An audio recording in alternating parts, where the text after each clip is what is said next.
들을 수 있는 귀가 복이 있다. 성령이 교회들에게 하시는 말씀을 들을 귀가 있는 사람은 들어라. 지난주에 우리가 함께 나눴고요. 오늘은 듣고 난 다음에 변화되는 부분에 대한 말씀을 드리도록 하겠습니다. 잘 들으면 반드시 변화가 있습니다. 여러분, 어린아이들이 크는 과정 속에서도 엄마 아빠의 잔소리 같지만 끊임없이 인격을 형성하게 만들고 그리고 미래를 결정하게 해주는 것입니다. 그리고 우리가 여러분 어린아이 같은 교육을 받지 않더라도 성년이 돼서도 많이 듣는 게 내 가치관을 좌우하기도 합니다. 생각이 많이 달라지기도 합니다. 뭘 보고 뭘 듣는가, 이것이 우리의 말도 결정하는 것입니다. 오늘 본문 말씀은 오순절에 성령의 충만함을 받은 사람들 이야기가 이 사도행전 2장에 나와 있습니다.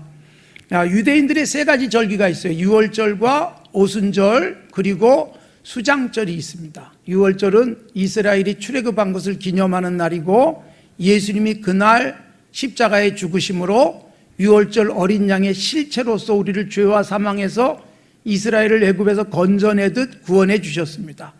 그리고 50일 지난 날이 오순절이고 이 오순절은 첫 열매를 거두는 절기이기도 합니다. 예수님 승천하시고 기도하던 120여 명이 성령의 충만함을 받습니다. 그리고 그들의 삶에 놀라운 변화가 일어나요. 그들이 외칠 때 3,000명이 숫자가 더해졌다. 이게 여러분 성령 충만 받은 사람들의 첫 번째 전도의 열매예요. 그래서 이게 오순절 초실절이라고도 하는 그날에 일어났다는 것은 의미가 있는 것입니다. 우리들도 여러분 예수 믿고 열매를 맺어야 되는데 열매가 어떻게 가능할까요? 나는 원래 착해, 뭐 그런 거를 말하는 것이 아닙니다. 사랑, 희락, 화평, 오래 참음, 자비, 충성, 온유, 절제, 이런 모든 것들이요 그냥 되지 않습니다. 공부해서 되지 않습니다. 제자 훈련 받아서 되는 게 아닙니다. 말씀을 많이 듣고 말씀 들을 때 성령께서 나를 변화시키면서 열매가 가능한 거예요. 사랑할 수 없는 사람을 사랑하게 되고 참을 수 없는 일을 참아내게 되고 꿈꿀 수 없는 것을 꿈꿀 수 있는 것은 성령께서 말씀을 잘 들었을 때 나타나는 열매로 주시는 거예요. 예수 믿고 신앙생활하면서 우리에게 열매가 많아지기를 바랍니다. 그래서 예수 믿는 자다운 열매가 보여야 되지 않겠어요? 교회도 열매를 세상에 드러내는 거예요. 교회 주변에 있는 사람들이 저 교회는 참 건강한 교회다.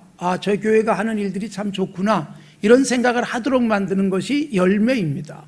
그리고 예수 믿는 사람들이 동네에서든 직장에서든 친구들 사이에서든 뭔가 다르다는 것을 느끼게 만들어주는 것이 예수 믿는 사람으로서의 열매입니다. 열매가 없이 살아갈 수 있어요.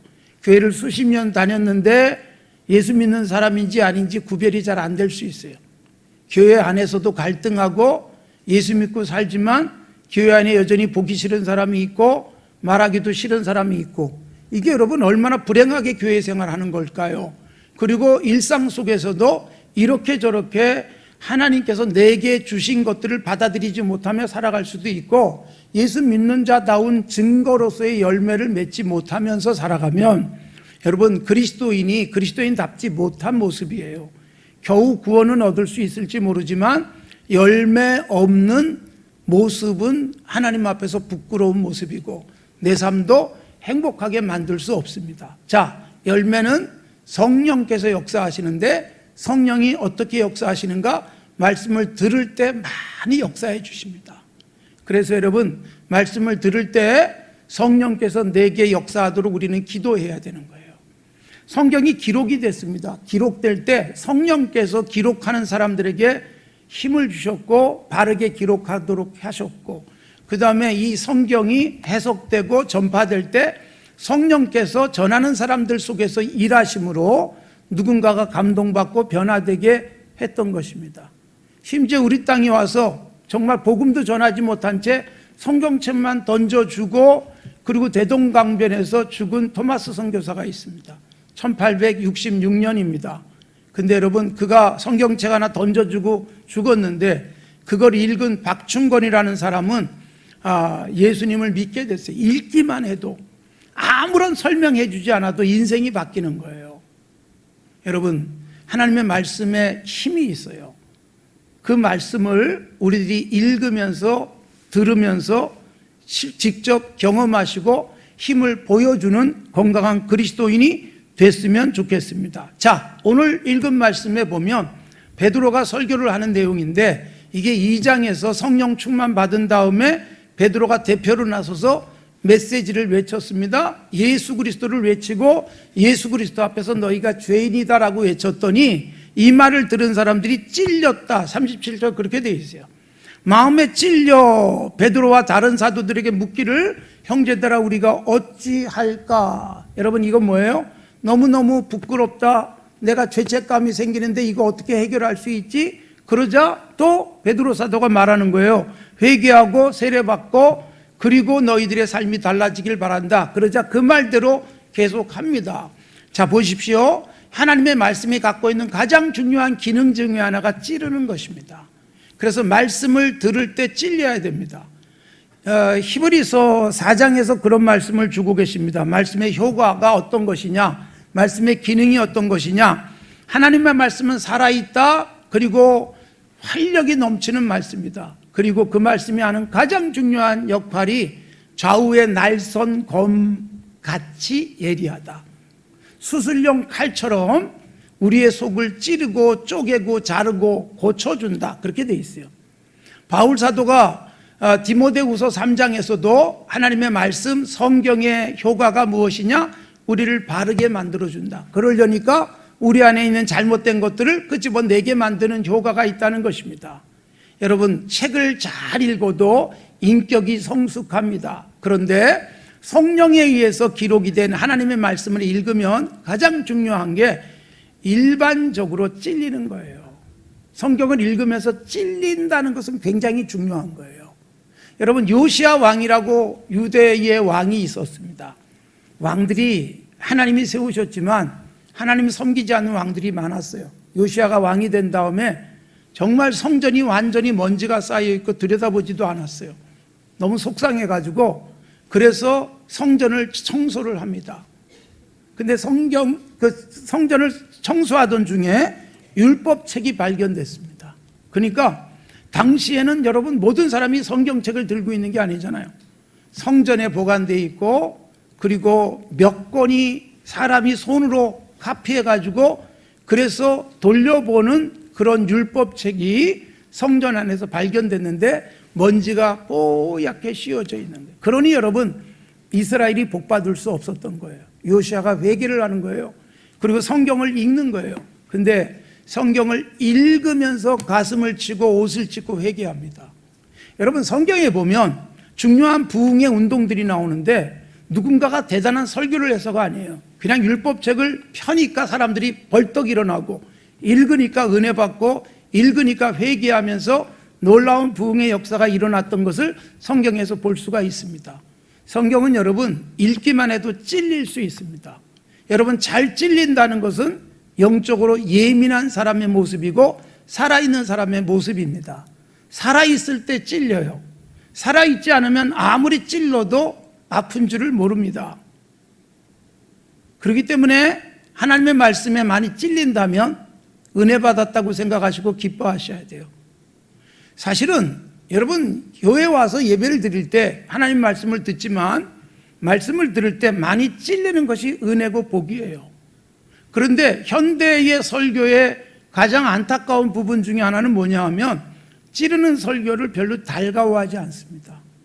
내가 한 주간 동안 얼마나 힘들게 살았는데 교회까지 와서 이렇게 불편한 소리를 들어야 되겠냐 생각하는 사람도 많고, 그것을 누가 말하지 않아도 설교자가 자기 검열을 통해서 듣기 좋은 말만 하려고 하는 경향들도 생겨나는 것입니다. 이것이 가장 현대 교회의 위험한 일이에요. 여러분, 우리 아이들에게 아무리 사랑해도 해야 될 말 하고 그리고 훈육해야 될 걸 훈육해야 되는데 그걸 못하는 세상이 돼버리고 말았어요. 하나밖에 없고 하나도 안 낳는 세상이니까, 그러다 보니까 내 아이가 너무 귀해가지고 누가 야단치는 것조차도 싫어합니다. 여러분, 우리는 누군가가 나에게 찌르는 말을 해줄 때 고마워할 수 있어야 됩니다. 공연히 찌르고 공연히 괴롭히는 것이 아니라면 찌르는 말에 좋아하셔야 돼요. 성경을 읽으면서 많이 찔리는 것은 복이에요. 성경을 읽으면서 찔리는 것은 영적으로 건강하다는 것이고 살아있다는 거예요. 다윗 왕이 여러분 사무엘상 24장에 보면 사울이라는 왕에게 쫓겨다닙니다. 억울하게 도망 다녀야 됐어요. 너무 힘들어요. 다윗은 의로운 사람이고 사울은 왕이지만 악했어요. 하나님이 보실 때 그랬어요. 결국 사무엘상 28장부터 일어난 전쟁에 의해서 31장에서 사울은 죽습니다. 그리고 다윗이 왕이 되어져요. 그런데 그 과정 속에 보면 다윗이 사울을 피해서 동굴에 숨어요. 그런데 사울이 혼자 동굴에 들어옵니다. 급한 일을 보기 위해서 들어온 것 같은데 그때 여러분 다윗과 함께한 사람들이 저 사울을 당장 단칼에 죽입시다 그러지만 다윗은 죽이지 않습니다. 하나님이 기름 부어 세운 사람인데 죽일 수 없다. 그리고 뒤에 가서 옷자락을 조금 자릅니다. 여러분 정말 귀한 말씀이 하나 나와요. 다윗이 사울의 옷자락을 뱀을 인하여 마음에 찔려 그렇게 돼 있어요. 여러분 거기 있는 모든 사람이 죽인다 한들 정말 잘했다라고 생각할 수 있고 심지어 이스라엘 백성들도 사울의 죽음이 큰 슬픔이 아닐 수도 있어요.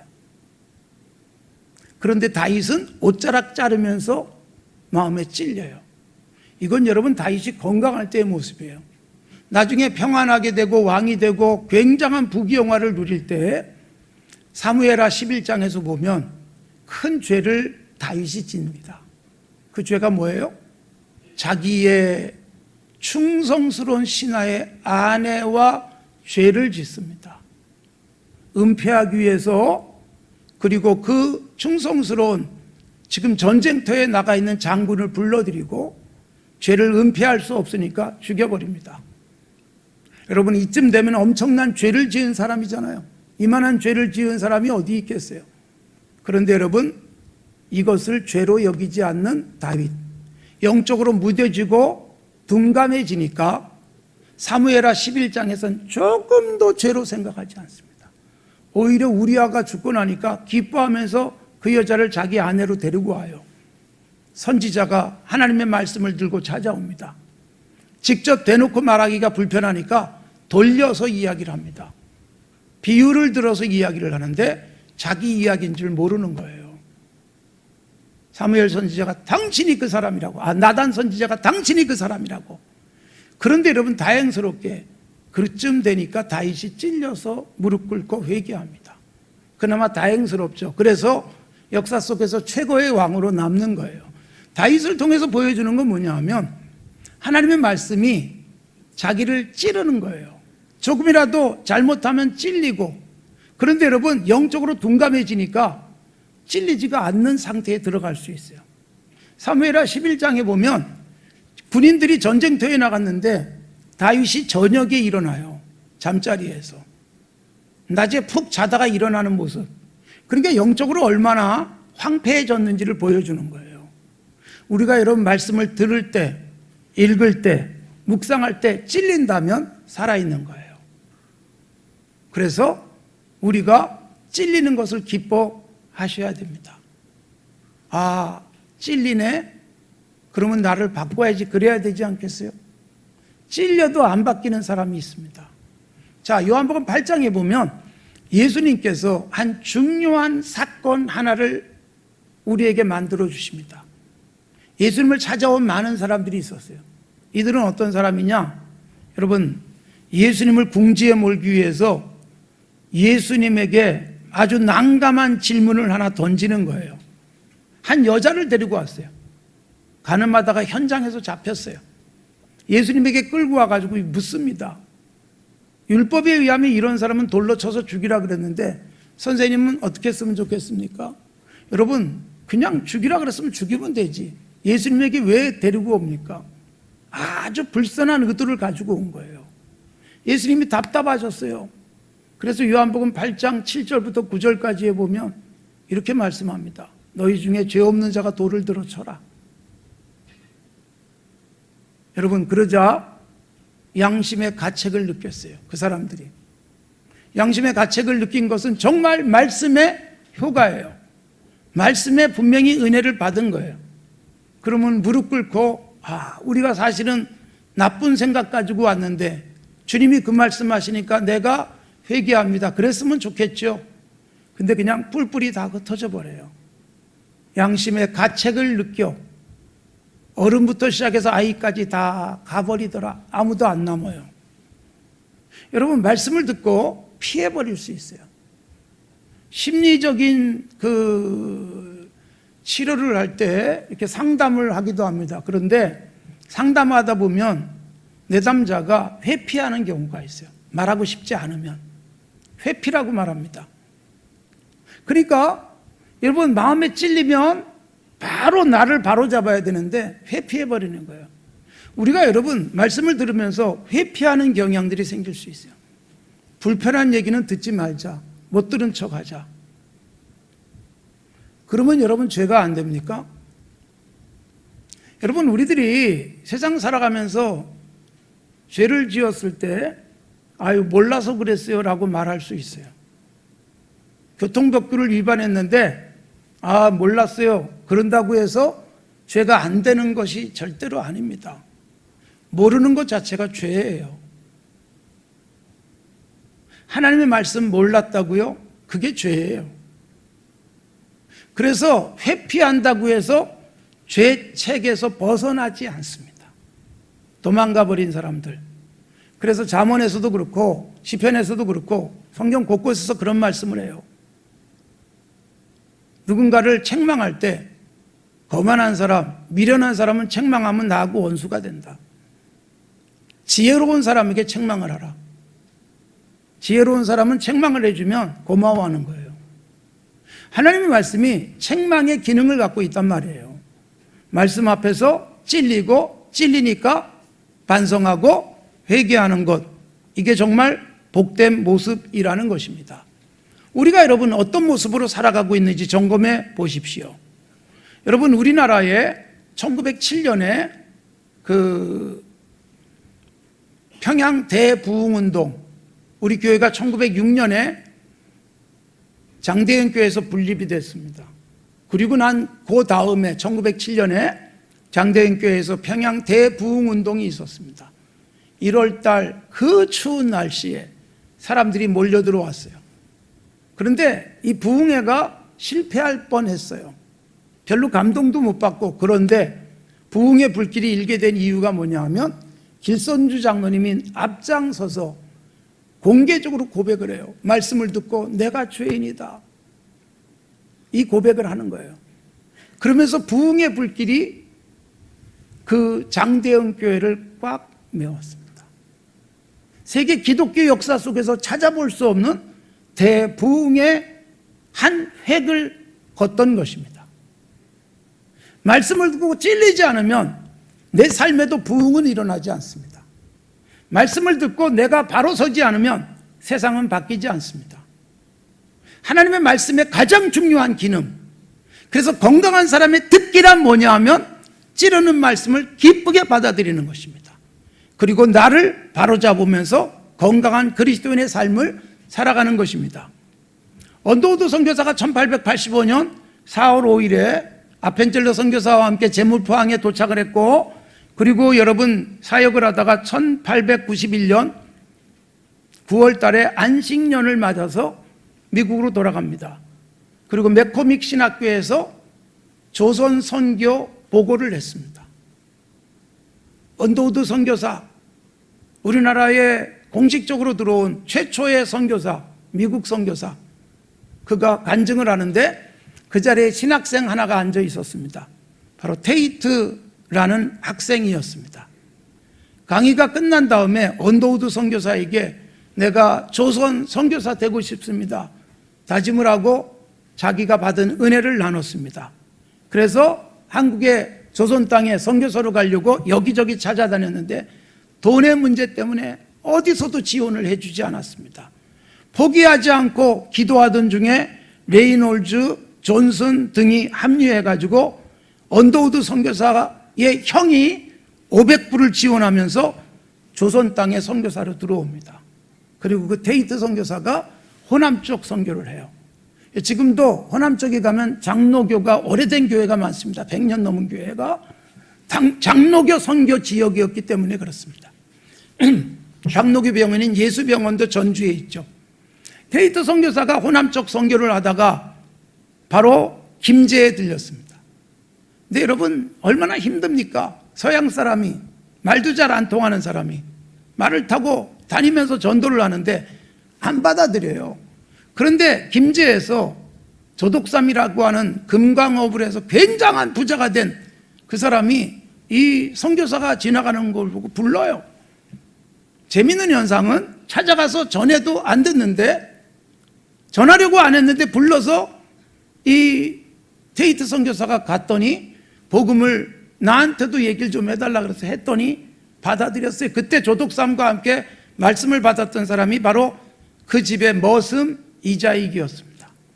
두 사람이 예수 믿고 세례받고, 그리고 금산교회의 첫 기독교인이고 세례교인이 됩니다. 지금도 금산교회가 잘 서 있습니다. 문화재 교회로 기역자 모양, 우리 교인들이 가보신 분들도 계십니다. 새 예배당을 옆에 지었지만 전라북도 문화재로 남아 있습니다. 거기 조독삼이 장로님이 되고 이자익이 먼저 장로가 됐는데, 너무나도 훌륭하게 보이는 자기 머슴이 똑똑해 보이니까 평양에 유학을 보내고 목사가 돼서 금산교회 담임 목사가 되고 조독삼은 장로로 섬깁니다. 훌륭한 조독삼이에요. 조독삼의 손자가 국회의원도 했고 일본 대사도 했던 조세영 장로입니다. 그러니까 믿음의 가문이 만들어지죠. 여러분 놀랍게도 선교사가 한마디 던진 것 때문에 감동이 되고 인생이 확 변했습니다. 금산교회라고 하는 귀한 교회가 생기게 됐습니다. 말씀을 들을 때 내가 죄인이군요. 이게 초기 교회의 모습이었습니다. 그러면서 엄청난 부흥의 역사로 이어진 것입니다.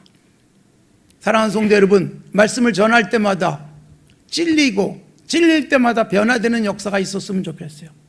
제가 이렇게 산재님께서 설교하고 있지만, 여러분 방송에 이 설교가 늘 나가기 때문에 굉장히 많은 분들이 피드백이 옵니다.